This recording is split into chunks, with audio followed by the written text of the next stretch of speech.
Jo vaig estudiar Economia i Relacions Internacionals, però sempre de petita havia volgut fer com algo més artístic. De fet, mon pare va ser periodista i me'n record com a tenir de 7, de 8 anys i dir m'agradaria fer periodisme. I mon pare va dir com, potser fes qualque cosa que tingui més recorregut, no? I vaig estudiar Economia i Relacions Internacionals, després vaig fer un màster d'Estudis Globals, que en realitat me van agradar els meus estudis i crec que ho duc a la meva vida,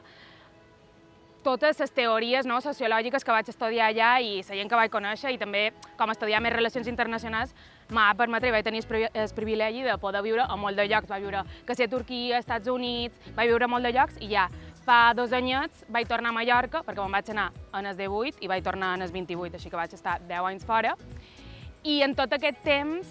crec que l'únic contacte del català que tenia era amb mon pare i mon mare i la meva família quan tornava, no?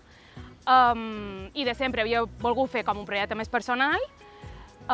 més artístic i tal, i quan vaig tornar a Palma vaig començar a fer vídeos i me'n vaig adonar i me n'he donat tot aquest any de la diglòsia que jo sofria en el meu dia a dia, no? Perquè potser de caire més familiar xerrava català i després sense les meves amistats no, o quan havia de fer un tràmit administratiu sí que el feia en català, però potser com a xerrar de política i altres coses ho feia en castellà. I com m'ha agradat tornar a Mallorca, fer-ho de la mà d'un projecte creatiu personal i com aprofundir en totes aquestes coses identitàries, no? Vaig començar a fer vídeos en català perquè els meus primers vídeos van ser en català, però sí que vaig fer qualcun en castellà. No tinc res en contra de que la gent que xerra més idiomes doncs el faci en més idiomes, però és vera que jo vaig anar jugant, vaig anar fent vídeos i tal, i xerraven les meves cosines de com l'hauria de fer. I clar, ara mirant cap enrere dic, és obvi que l'havia de fer en català, però elles me deien, home, si has de fer qualque cosa de Palma o de Mallorca, per què no el fas en català? I jo, la meva idea era, ara ja no,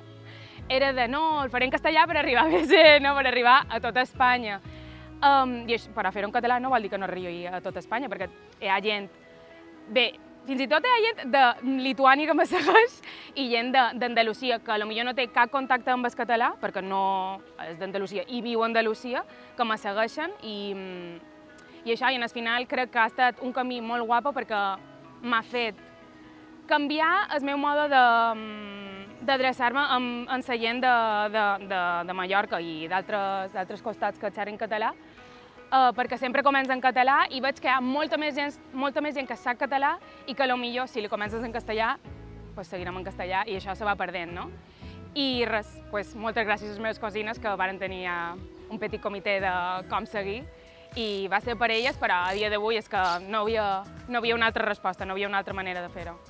A jo m'agradaria fer com un poc de viatget per altres ciutats i altres pobles de fora de Mallorca o inclús d'altres pobles de Mallorca i fer com a més divulgació. I un tema de podcast també m'agradaria, si és un projecte com tancat. Crec que m'agradaria un projecte de, això és un any i se fa aquest projecte i xerram d'això, perquè és un poc com el lifestyle. Sent que no podria, per exemple, les d'anar fent ho fan superbé, però jo crec que no podria ser capaç de fer el que fan elles d'entrevistes i de xerrar més del dia a dia. Tot és posar-se, potser ho faig i sí que me sent a gust i còmode fent això. Crec que a ella se li dona molt bé i jo crec que potser se me donaria bé un altre tipus de contingut, de dir, aquest és un projecte i se diu un títol, el que sigui, i a sobre analitzar les fruites de cada poble com algo específic i que me pugui mitjanament guionitzar.